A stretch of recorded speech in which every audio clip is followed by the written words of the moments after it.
right. I think we're all here. Hello, everybody. Uh, Hello. Hello. hello. Welcome to Cherchez la Femme. This is a panel of female investigators. We have a wonderful variety of private detectives, cops, lawyers, the whole gamut. My name's Carol Goodman. I'll be moderating. I am the author of 25 books, including 15 that are standalone contemporary suspense. I don't have any private detectives or police detectives, so this was an education. So let me start by introducing our wonderful panel, and there's so much great background here. I'm going to start with Tracy Clark. Tracy, a native Chicagoan, is the author of the Cass Range Chicago Mystery Series and the Detective Harriet Foster series.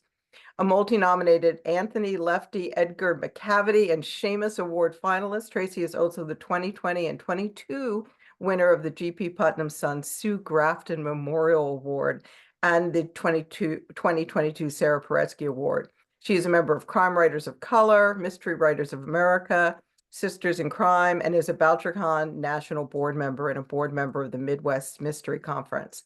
The Cass Rains and Detective Foster series grew out of her desire to see capable, competent African-American females on the page as major players in their own stories. Welcome, Tracy. Hello. Glad to be here. And then next we have Jody Millman, is the acclaimed author of Hooker Avenue, which won the Independent Press Award for Crime Fiction, first place in the Clue Awards, and was a finalist American Fiction Awards. Her debut thriller, The Midnight Call, won the Independent Press, American Fiction, and Independent Publisher Bronze Ippy Awards for legal thriller. She's an attorney, reviewer for booktrib.com, the host producer of the Backstage and the Bardavon podcast, and the creator of the Writers Law School. Jody lives with her family in the Hudson Valley, where she's at work on her next installment of her Queen City Crime series, novels inspired by true crimes in the region she calls home, as do I. Welcome, Jody. Nice to see you. Next, we have Lita Sedaris. Lita is the author of the Southern California Mysteries.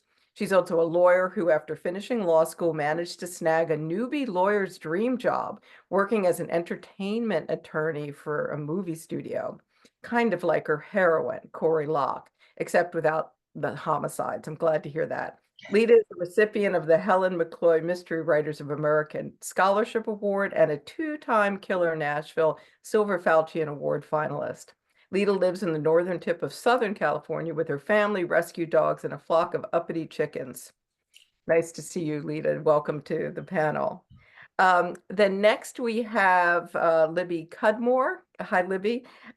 Libby Cudmore is a Seamus and Black Orchid Award winner and the author of The Big Rewind, William Morrow 2016, Negative Girl, Datura 2024, and the Martin Wade series at Ellery Queen Mystery Magazine. Tough and forthcoming in Alfred Hitchcock Mystery Magazine. Her work has appeared in Shotgun Honey, Bleed Error, Had, Orca, Monkey Bicycle, Wreck and Review, and The Normal School, and Smoke Long Quarterly. She is the 2018 recipient of the Oregon Writers Colony Prize and a 4-year alumni of the Barrel House Writers Camp, as well as the co-host of the Oast Party, Shattered Shield, and Misbehaving podcast. Welcome, Libby. And last but certainly not least, we have Mary Kalikoa. Am I pronouncing your name correctly, Mary? That's very close. Yeah, Kali'ikoa. Kalikoa, much nicer. 18 years in the legal field and an overactive imagination led Pacific Northwest native Mary Kalikoa to start writing mysteries and suspense. She is the author of the award-winning Hidden Pieces and Deadly Tides in the Misty Pines mystery series, the PI Private Investigator Kelly Pruitt mystery series, including the multi-award nominated Derailed for Best Debut, and the upcoming domestic suspense novel Don't Ask, Don't Follow, out June 2024.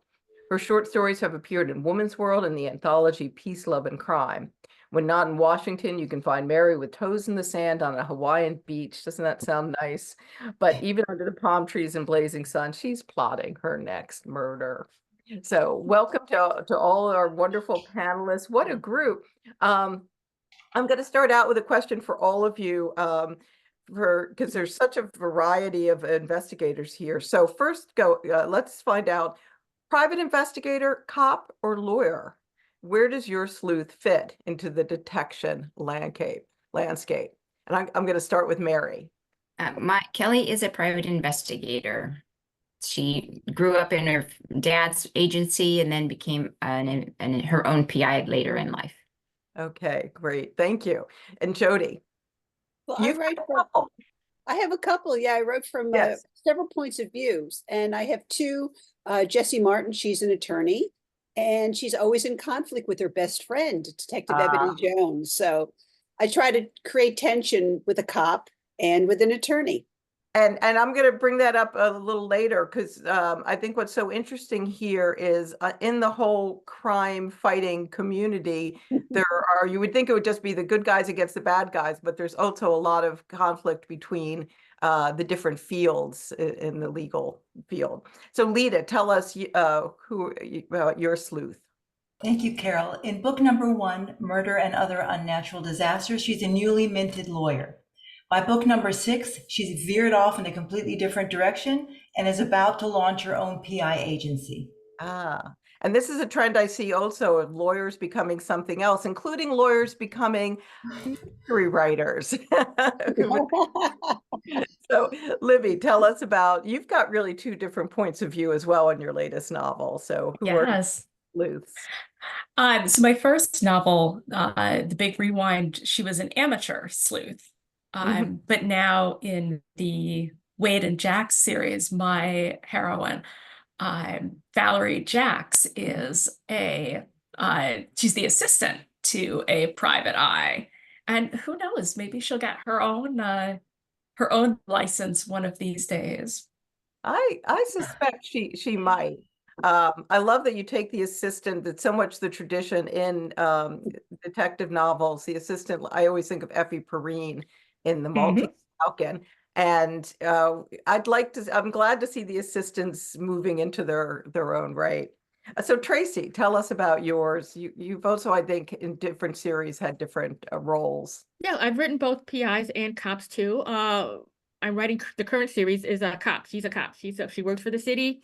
She carries that badge. She gets a paycheck, and she's firmly in the law. So that's what Detective Harriet Foster is, and she's working it out every single day. Yeah, and I just want to pause to ask a specific question for Tracy, because the Harriet Foster is a Black cop in a white and male-dominated department during the Black Lives Matter protest demonstrations in Chicago. So how does she navigate her place in the department and with her in the city and in her community? Well, when I started out writing her, I sort of envisioned her as having sort of a foot in both camps, her community and also the department that she works with.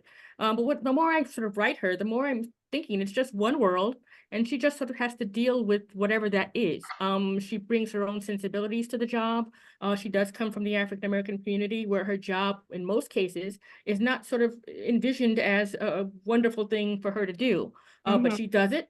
And so she brings to the job with that badge her own sensibility, an understanding of that tension, of that conflict, and she has to work her cases out, knowing that she sort of has to sort of represent, but also do it within the law and within her job, and sort of bring that sensibility and that intelligence and that knowledge and that empathy, all of it, to the job. So, and her partner has to do it too. Her partner is Asian American. I mean, they are both doing it in a department that was not set up for them. I think female officers, sworn officers, make up like a quarter of the workforce, and that's a small percentage.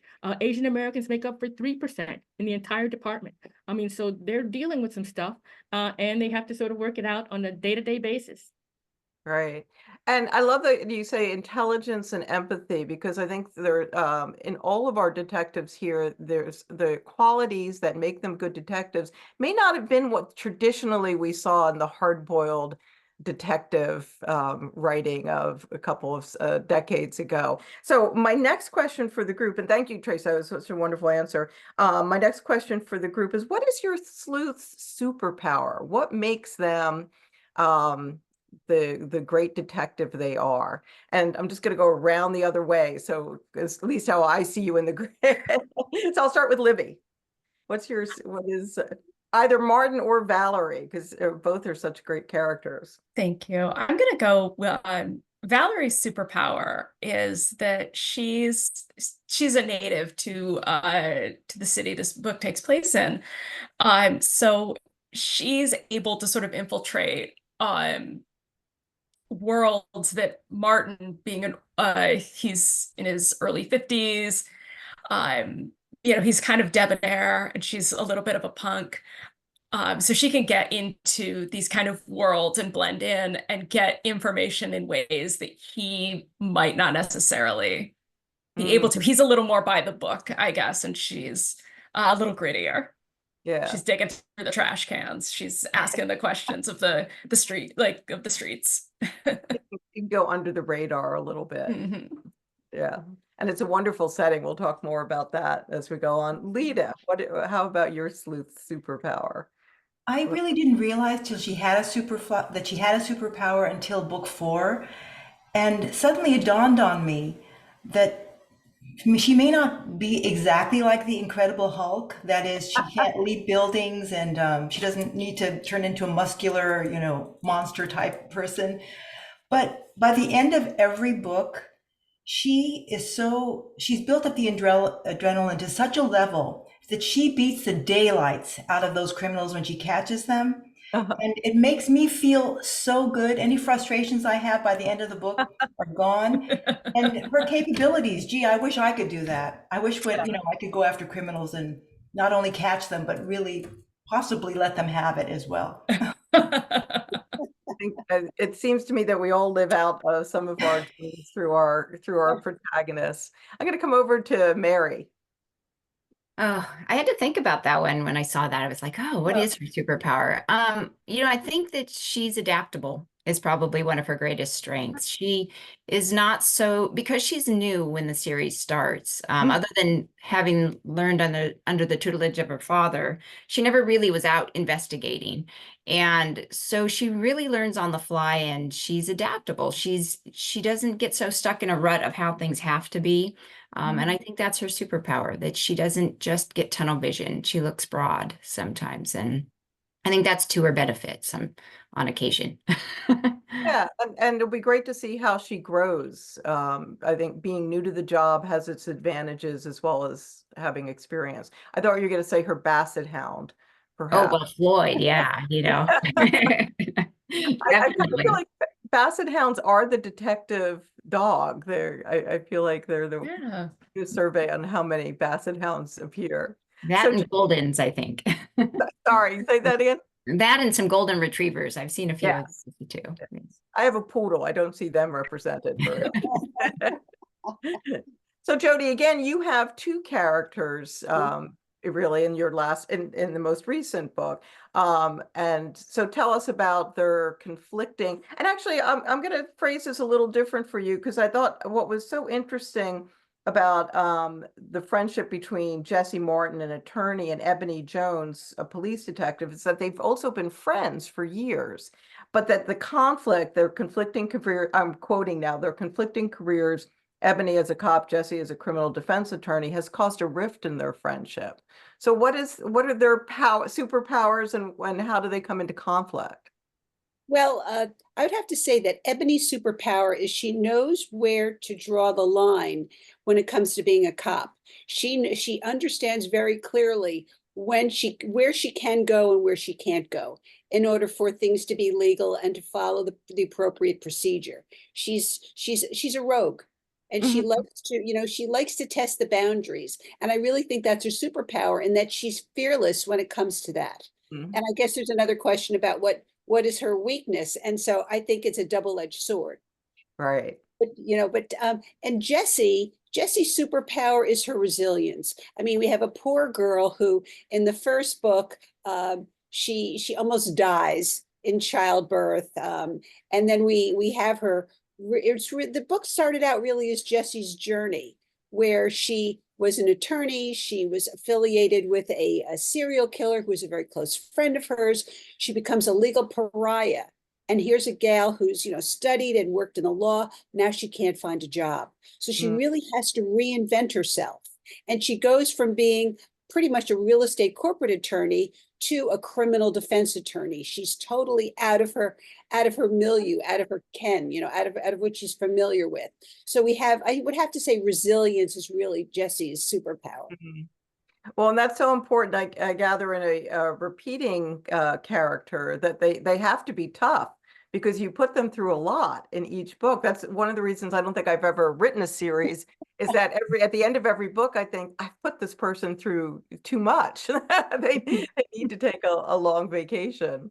So you anticipated my next question with what is their Achilles heel? What is your character's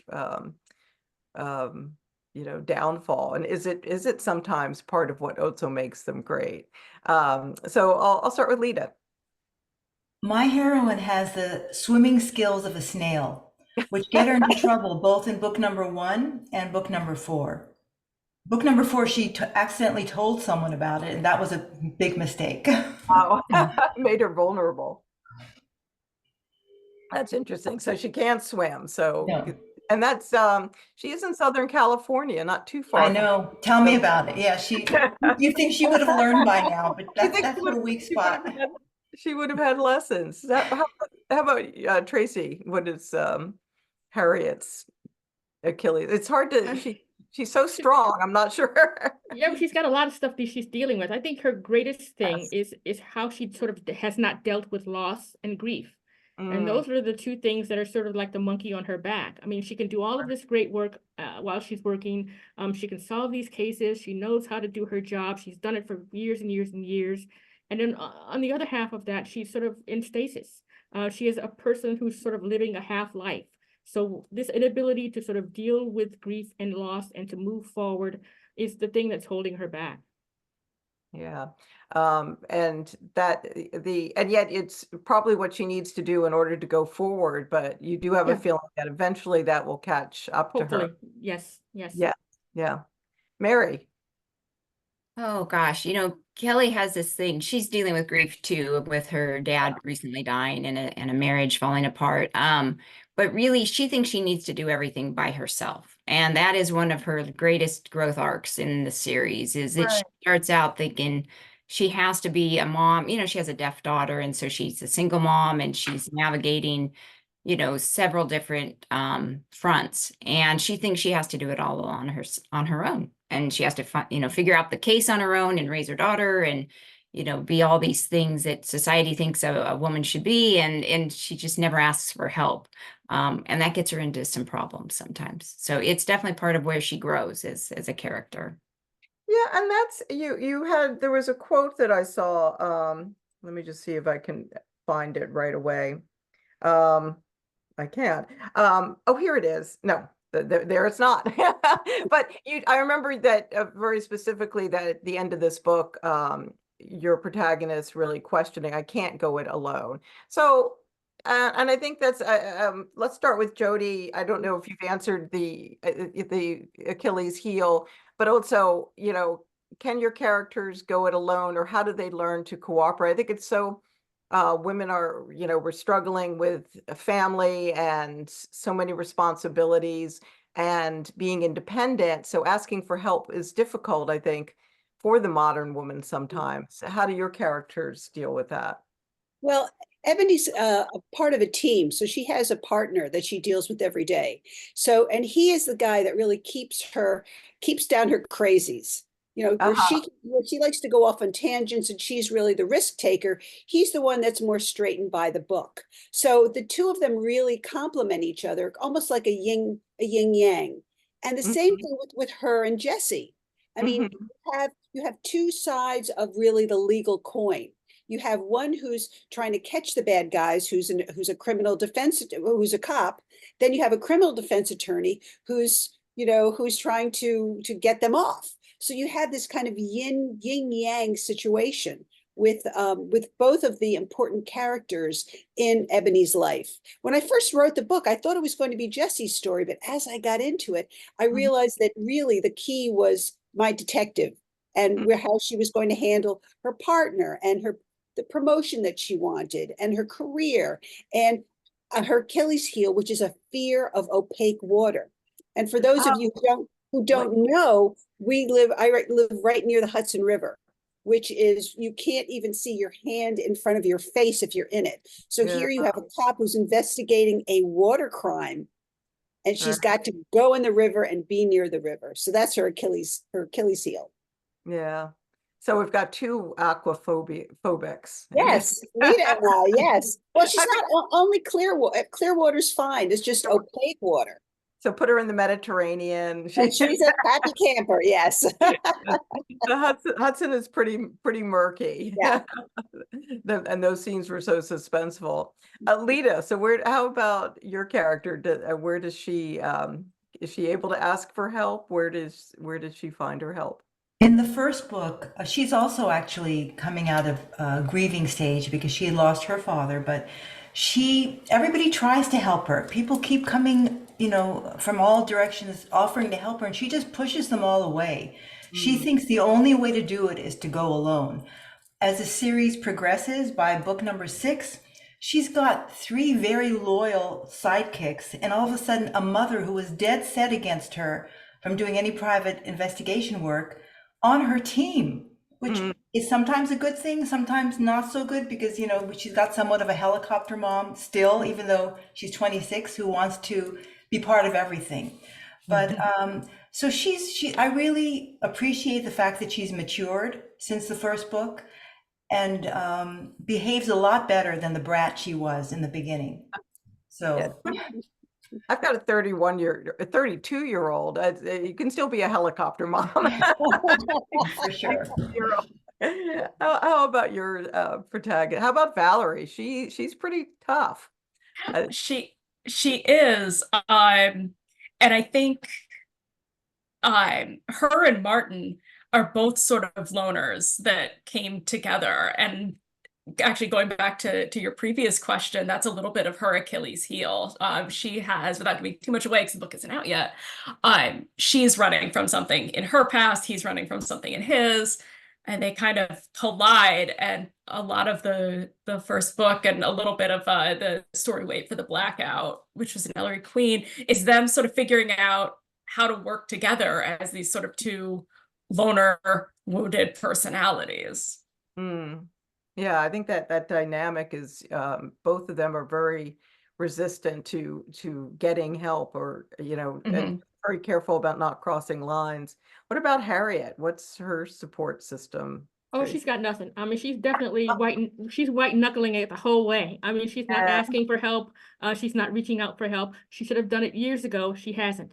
So that's an interesting place for a writer to be, because that's where the conflict and the tension and all that good drama is. So, she's definitely she's holding on by a hair, and I love it. No, she's not going to therapy or taking. No, she doesn't even trust her own partner. She's got a new partner, and you're supposed to work really closely together, right? Because you're depending on each other for your life.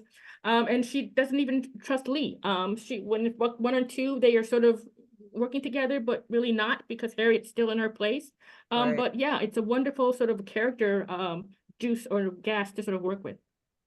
It is really compelling, and you wonder when it's going to catch up with her. It is going to. So we'll not look forward to that, but it'll be interesting to watch. I do. Yeah. Did I come to you, Mary? I'm not sure now, but that I've made the whole. Yeah, 6. I think so. Well, then let's move to, because you've all kind of hinted at this, your character's tragic backstory. What is it that makes them? And I know you may not want to give away everything depending on where you were in the series, but what has formed them to make them the person they are now? And I'll start with you, Mary. Oh gosh. Well, Kelly lost her mom in a car accident when she was 14. So I think that starts before then, she was a daddy's girl, and she was really intrigued with the PI work. And so she's got some guilt around not being a great daughter to her mother. And then her mother dies, and then she never gets to reconcile that. So that's a part of what drives her a little bit. And then she loses her dad, and then she loses her marriage to infidelity. So she has a lot of loss in her world that kind of forms her. And I think that's And also what I didn't mention is when the mother died, her dad falls apart, and she becomes kind of the parent to her dad as well. And so I think that's a lot of where her independence comes from, is just needing to kind of pull herself up by the bootstraps and do things on her own, because the people who should be there sometimes aren't emotionally for her. And so she kind of relies on herself. So that is part of her tragic backstory, I guess, is that amount of loss and how she buries it down and just moves forward. And like Harriet, there's a reconciling at some point that has to happen, that it catches up with you at some point, the grief, that you have to deal with it. So Right. that's part of her process. I did find the quote, I just put it somewhere odd. Sometimes real strength was realizing you needed help and you consciously chose not to be a one-woman band, which I thought was a really great way of putting it. So Jody, you've touched a little bit on Ebony and Jesse, whose tragic backstory, or who do you think is Well, dealing? neither one of them really have a tragic backstory. They're both ordinary gals that kind of grew up together, and it wasn't until the series began that the tragedy struck. Right. And that's the best way to say it. And the story really begins with Jessie getting swept up into a murder investigation when she gets a call one night from her mentor, her high school history teacher, saying, "Hey, I've killed someone. You're an attorney. I need your help." And once she answers that phone and once she tries to help him, that's when that's when the tragedy is incited. So and that's really what her journey is, to really prove that, first of all, she's not an accessory to a murder. She really hasn't had any kind of, she loses her job as a result of her association with this man. So I mean, her life really starts to crumble because of her association with a killer. And as far as Ebony goes, I mean, Ebony's involved in, she's really a cameo in the first book. It's not until the second book where she really takes to the forefront, and it's because her aunt has disappeared, has had a mysterious disappearance when she was a young girl, that when she gets swept up in an investigation regarding missing prostitutes in the Hudson Valley, that she relates to the crime very much so. She takes it very much to heart that she wished someone had committed themselves to finding her aunt, like she's going to commit herself to finding these 8 missing women in the Hudson Valley. So Hooker, the aptly titled Hooker Avenue, which is a real street in it is, Poughkeepsie. yes, it's like 200 feet from here, yes. So it's interesting to me that so many of these, even though they have official roles, there's still, it's something personal that draws them into the detection or this specific case. So it's not just their roles. Lita, how about your character? It is very personal. That was very accurate as far as my heroine Corey is concerned. In the opening of book 1, she is starting a new job at a movie studio. And the reason why she pursued lawyering is because something happened to her PI dad. Her parents were divorced when she was 12, and she spent a lot of weekends and vacations with her dad, and he thrived on private investigating. So he would drag her along in the beginning, but she discovered that she loved the thrill. She loved the risk taking. She loved everything about it. But again, something happens to him, so her mother encourages her to do something safer. But as soon as she begins her new job, she is blackmailed into looking into a suspicious death. And she kind of balks at it in the beginning, but as the story unfolds, she discovers, wow, this is what I've been missing. And that's what takes her back to it. And it kind of gives her connection to now her father, who's no longer around. And she's able to utilize everything he taught her, from the use of weaponry, legal and illegal, to understanding the criminal mind, and unfortunately sometimes trying to think and become that criminal mind. So the more she gets into it with every single book, the more she discovers that she just loves it. It's exactly what she wants to be doing. I can kind of relate being a lawyer because, I did corporate work in an entertainment studio, and then I ran a legal nonprofit for a long time. It does not compare to mystery writing, and I can't imagine it would compare to actually being a PI who, if nothing happens to her, she's the heroine. And so, what more could you ask for? I mean, all the fun and the dangers, kind of on the side. You don't have to really worry about it. But anyway, so that's her background. She's kind of turned it into becoming who she is. She's found herself through Yeah. this process, which I think is that often the sleuth is not just investigating the murder, they're investigating who they are, Exactly. where they come from. What about Valerie, Libby? I feel like I know there's this big secret that hasn't been quite revealed. So you could be hedgy if you need to. Well, with Valerie, yeah, I don't want to say too much, but her work is kind of personal in that when she came back to her hometown, she's kind of struggling. She needs a job and she's doing some sort of freelance work and is hired or sent to talk to Martin, who used to be a rock star in LA, and that's his secret, as he used to be under this pseudonym, and now he's just going by his birth name. And she kind of gets wrapped up in the case, and that's in Wait for the Blackout. So that is out there. And it's not that she finds that she likes it, it's that she kind of gets wrapped up in it and then gets fired from the magazine that she's writing for. And she's like, do you need someone to shuffle papers? So it's kind of a lifeline for her. Right. I think is sort of she finds herself very early on, and then of course in the book, as you'll see, it progresses from there. Okay. So excited about this book. Being a secret, it's really, I really enjoy it. The being a secret rock star is quite the tragic backstory. Yeah. I wish I had that as my tragic backstory that I could reveal. Well, Harriet has she has a really, really sad backstory. Can you talk about that a little bit? Well, yeah, I just sort of gave her a lot of stuff to deal with. So when we meet her in book 1, she's lost practically everything. The only thing she has left is her badge and her ability to do her job. She's lost her son, she's lost a partner, her former partner. She's lost her marriage, and she's sort of lost her equilibrium. So when she's standing on that sidewalk in Hyde, she's deciding whether or not she wants to go in or run. And she goes in, and then that's not enough for me. I give her the worst possible partner I could possibly give her, just to sort of pile it on, just to sort of give her something else to deal with. Because that's how we sort of learn what characters are, who they are. The more things we give them, the more challenges, the more hurdles, the more conflict we can get. That's when they it's like sort of steeping tea. The longer we keep that tea bag in that water, the stronger it gets. And that's what I'm hoping that Harriet will sort of find a way to sort of get to the next level. So I've given her a lot, she's dealing with a lot, and she's sort of processing it as she goes along.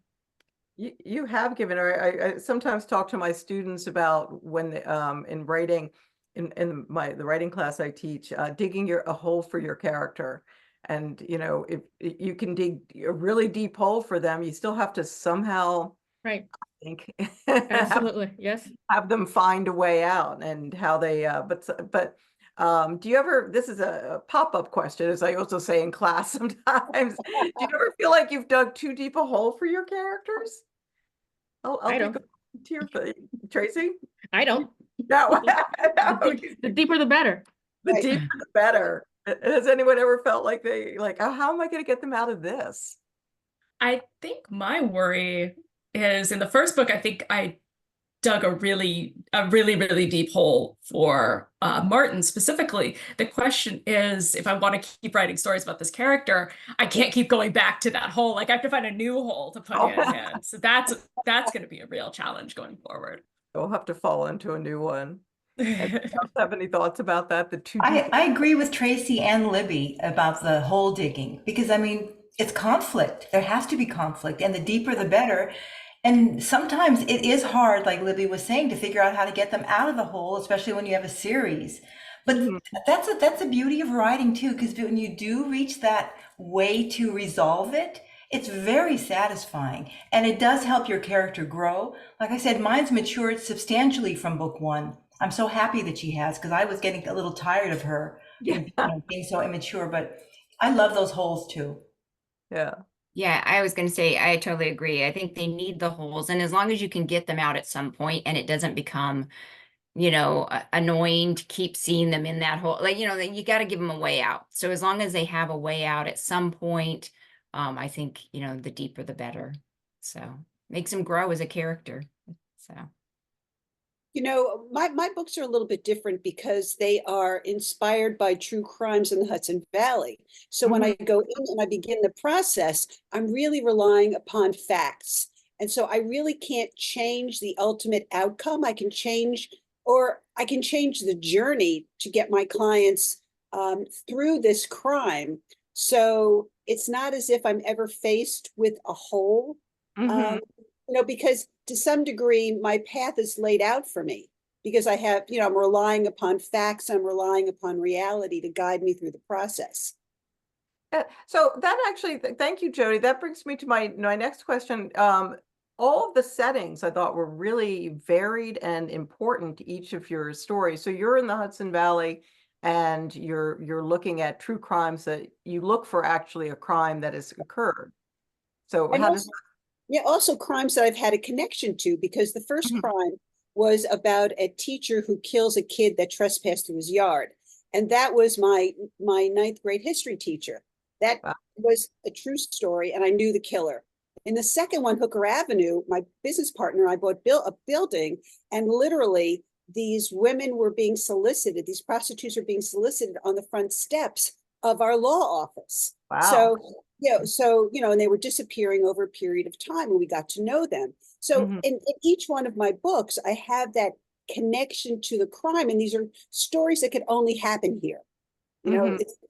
The setting is very specific, and I like that. And as long as crimes keep happening in the Hudson Valley, as They Carol, go- they well do, Yes. I'm going to have a, encyclopedia full of stories to tell. Yes, it's you wouldn't think it was rife with crime up here. What about Chicago, Tracy? How I assume that's really important for. I mean, I don't have to do much. We're known for our corruption, for our corruption and our crime. So when I'm looking for a story idea, I would just open the newspaper, and invariably there will be a body that is found in the river, and that will sort of start my mind working. So I'm thinking I'm living in the sort of perfect place to write crime fiction. I mean, come on. Our last 4 governors have gone to prison. I mean, there's nothing that I could create Can't that make could that top up, that. I right? cannot. If you did, people would probably say They that's wouldn't just believe it. They would not believe it.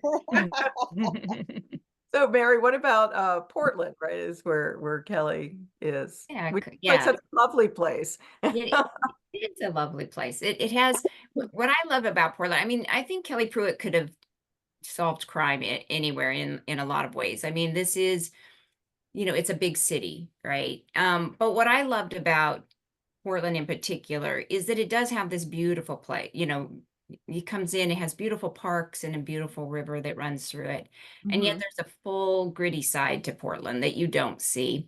And that really is kind of the basis. It's a nod back to the whole mystery, right? That there's what you see that's beautiful, and then there's the reality sometimes of Right. what's real. And so that's what I love about Portland in particular, is that it is so diverse in its parts. And it just has such beauty here. And then you can come across the river and find such a gritty part of, prostitutes on the corner and graffiti everywhere. And Portland has changed over the years too. It's not quite as pristine as it used to be, which is interesting now to write more current time when I was writing the books originally. Yeah. So there's a lot of things to add. But yeah, that's, it's just that diversity that's really fun to keep at the forefront of the books. I'm seeing a river running through these last 3 answers. And in yours too, Libby, there's a river in Perrine, which is, I don't think is on the map of upstate New York. But what I wondered was, is it a nod to Effie Perrine from? Yes. I got that. I felt really. So tell Well, me a little bit about Perrine and where is it? Perrine is sort of my stand-in for Binghamton, where I went to school. Binghamton, yes, Binghamton is just, it's a city that they hold near and dear. It was featured in the Big Rewind. And with Perrine and with Binghamton, I think it's one of these post-industrial cities Right. that you just sort of find dotting upstate New York. And I needed some place that I could create, but Mhm. that still had the flavor of the city that I love, because I needed certain locations to Right. be where I needed them to be. And it also has a river. It has the Leslie, which is kind of my stand-in for the Susquehanna. Right. Right. Yeah. Yeah, just sort of although Binghamton, when I was living there, it seemed a lot grittier, and now it's getting nicer, and I'm Oh, too like a little bad. bit mad about it. I'm like, how dare my garbage city become beautiful? How Yeah. dare you? I My couldn't rent stepdaughter a went- basement apartment fire trap for $350 a month in this place. and it rains a lot. That's what I It rains so when- much. my stepdaughter went to SUNY Binghamton, so Oh, we when? many visits quite a while ago, about probably 12 years ago. That's closer than when I went there. And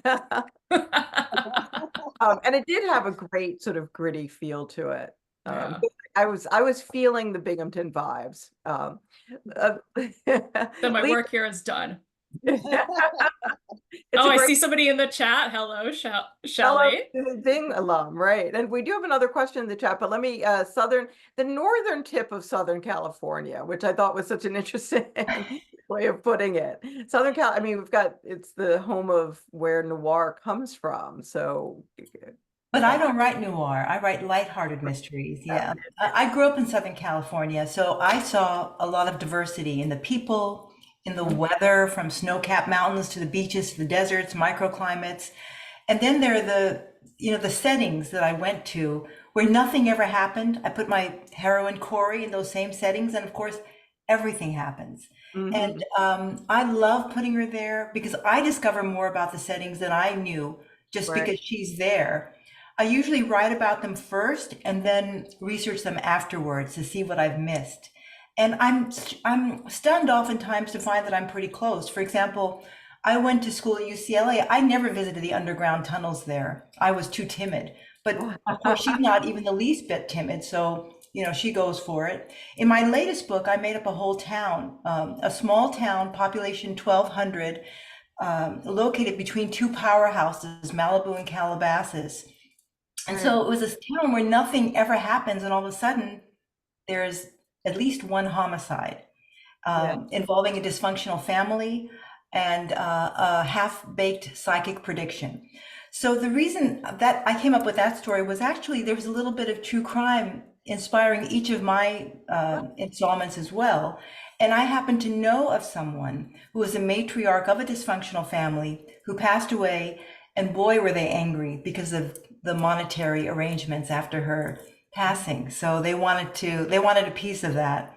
And so I just put her in there investigating the half-baked psychic prediction to see what was going on with this family and why these bodies were showing up. So anyway, I use a little bit of true crime, and I use a little bit of what I know and see and populate it with people that surround me. As for the northern tip, that's the Santa Barbara area. For now, okay. We don't have anything major going on here, but you never know. You never know. She could move up there. I see a great question in the chat from Lorna Sirocco.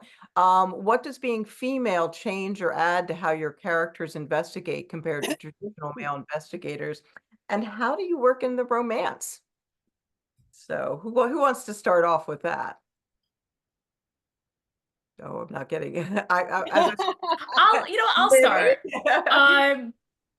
I think, well, there is romance in both my books, but it's a much smaller subplot. And I think I came up out of that traditional male, like Raymond Chandler, Our Dashiell tradition. Hammett school. Shelley, if you took any classes with Michael Sharp, you know. So um I did come up through that. And so my male characters are sort of in that like more traditional stoic space, whereas my female characters I think are allowed to be a little more vulnerable, but bring that out of the male investigators, which I really like. And then also I draw a lot, especially in Negative Girl, from the male-female pairing of Dutch and Claudette from The Shield. That's where my other passion is. And so it's not explicitly like masculine, feminine. There's just sort of an energy that goes between them that allows Martin to be the tough stoic one. It sometimes allows Valerie to be the tough stoic one and not breaking it down necessarily to the traditional male female moonlighting style pairing. So I feel like that's really convoluted. I hope I answered your question, Well, Lorna. I think that's because I think what's so interesting is the noir tradition is so male. So how do you take that vibe and turn it and create a female noir?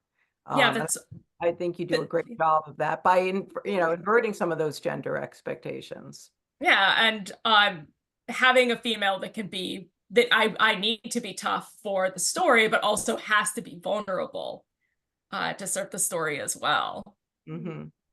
So, Tracy, I mean, I think we've touched on some of that, but Harriet being, in a position of, as you said, how small a percentage of women are cops in Chicago, how does that inform, or how does it change or add to her investigative style? Well, I come sort of out of a different tradition, not so much the male-dominated noir tradition, but the early 90s when we sort of got that great wave of female protagonists, Grafton, Paretsky, all of those wonderful people. Right. So we started getting characters that had different dimensions to them. They weren't just investigators. They had a life outside of that. They had a sexual life. They had a family life. They had things that they had to deal with. They weren't Sam Spade sort of machoing his way through. They had children, they had families, they had responsibilities. And in addition to that, they had their investigative work. They were cops, they were PIs, they were whatever. And so that's why I started writing that kind of a thing. I wanted a well-rounded character, a character that was not just one thing, a character that did not just see from one perspective. When I look at Harriet, I see a cop, but I also see a female, I see a woman, I see an African-American woman, I see a daughter, I see an ex-wife, I see a mother, I see all of these things, and all of those things have to meld together. She can't just be a badge and a gun. And so when I'm writing the stories and I'm writing this protagonist and all of the characters in the stories, even the secondary ones, I'm looking for things that sort of bring them out. They are more than what they are, what they do for a living. They are all the culmination of everything that comes with them.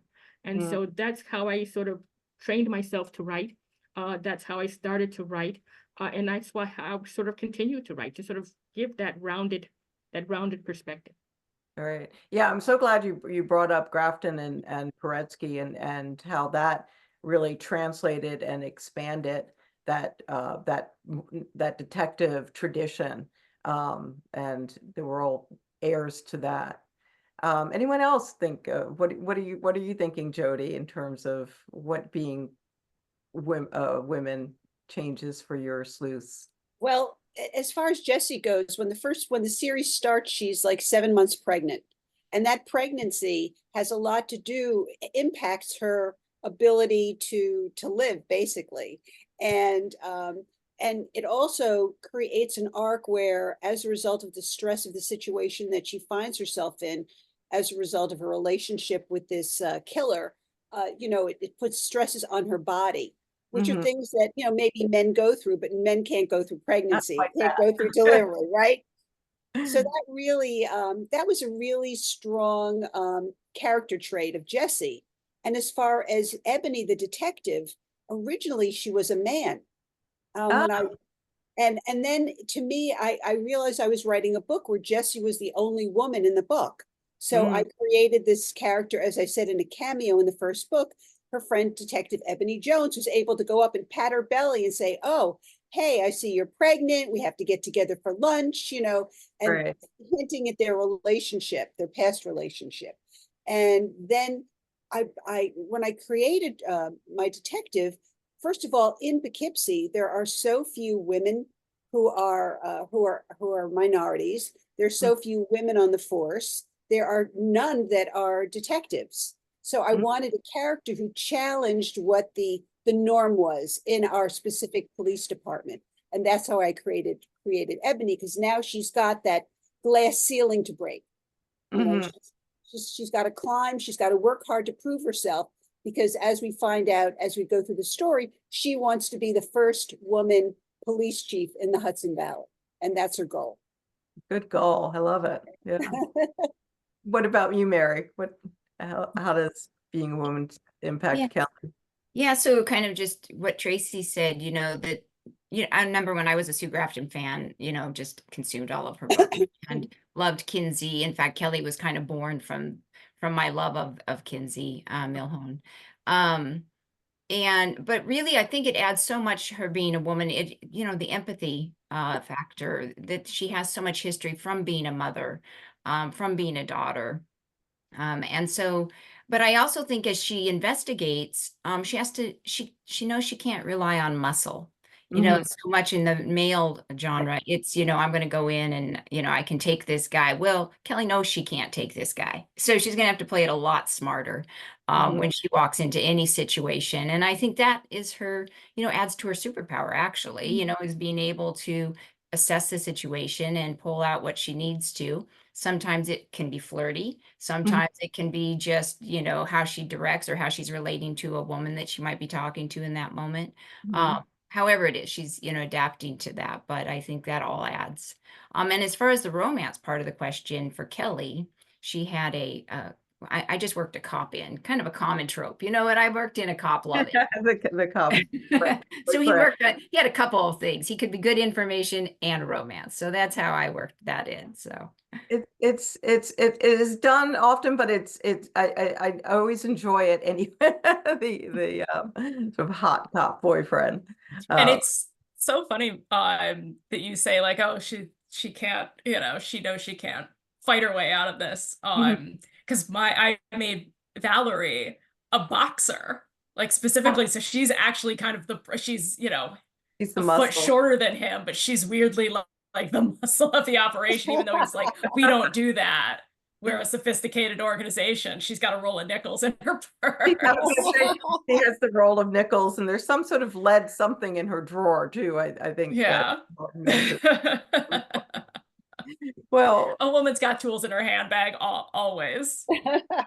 I should have asked, what do your characters carry in their handbags? What about you, Lido? How does Well, I can kind of relate to my character when I was a 26-year-old attorney working in where she's working. And that is, I think I was hired because I was so young and so naive and appeared to be so, unschooled in everything. And so she's always underestimated.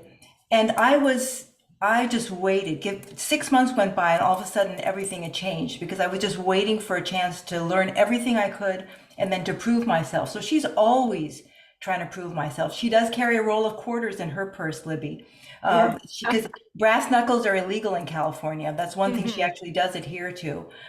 But so she's always, everywhere she goes, everyone looks at her like, oh, what do you want? Are you again? Because she's just a young girl. I mean, what does she know? When they learn that she's the daughter of this late great PI, they do behave a little bit differently, but they still underestimate her skills. And as for the romance, I actually do have romance in my first 3 books. There's a bit of a triangle, but as she matures, she realizes that, she doesn't want a triangle. She wants her love interest, he's afraid of blood, he's afraid of weapons, he's afraid of everything. He's a computer geek that's a professor at a tech college. So she really kind of wears, if you will, the pants in that situation. She has to get him out of scrapes. He does sometimes rise to the occasion, but the fear factor is a lot more present for him than it is for her. She'll just move forward, and he just kind of watches her back. And he also is very handy because of his tech skills, and he's got sweet culinary skills too, which she has none. So it's a nice balance between them. Yes, let's say I once in a fantasy novel I made the love interest a handyman because I simply could not find a handyman. The female being people underestimating women, I just think of Miss Marple. It's I think that has been part of the arsenal of the female detective. Well, we're running out of time. This has been so much fun. I want to have time to ask each of you what's next. So I'll start with Mary.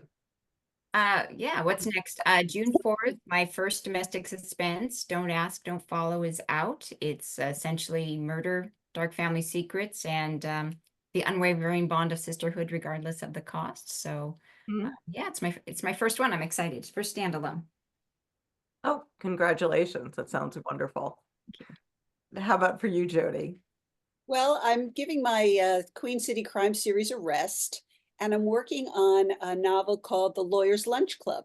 And it's about 4 high-powered women who meet for lunch, fairly frequently. But then the death of the husband of one of the members throws their relationship into total chaos.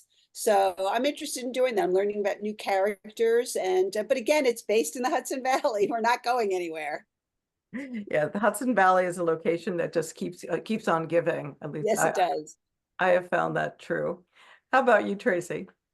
I'm working on book 3 in the Harriet Foster series. It's entitled Echo. It'll be out in December.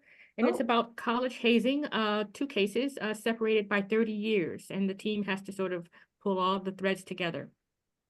Well, that sounds exciting. I love academic college based stories. How about you, Libby? Well, Negative Girl comes out on September 10th. I think it's actually up for pre-order at Barnes and Noble. Ooh. And working on a couple different projects. Domestic Suspense, my first. So we'll see where that goes. And maybe crafting another Wade and Jax. I don't know. But if you want to read the Black Orchid novella winner, it's in the May-June issue of Alfred Hitchcock. Wonderful. That is coming up. Congratulations. That sounds exciting. Thank you. Lita. I'm working on number 7 in my Southern California mysteries, where a young girl comes to see Corey because her father has been officially declared dead. He's been missing for 5 years, and the girl thinks that there's a lot more to it, and he may even still be around. So that's what I'm working on right now. Well, this all sounds wonderful. And I see Carol has come on. I think we are out of time. I want to thank all of you. This has been, I really so enjoyed all of these books. I urge everyone to get every single one of these books.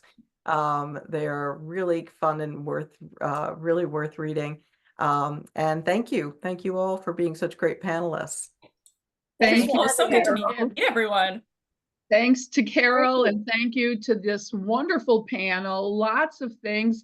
I should have been taking notes, but I have committed a lot of ideas into my mind for the book that I'm working on now. And you can see all the applauses and hearts floating on your screen. So I'm not the only one who loved this panel. So we are going to take a short break as we do between events. And at 1:15, Tina and I will interview our guest of honor, Naomi Hirahara. So be sure to get back to your screen on time for that. It's going to be very exciting. So thanks to everybody, and we'll see you in a few minutes. Thank you. Thank you. Everyone. Thank you. Yeah, pleasure.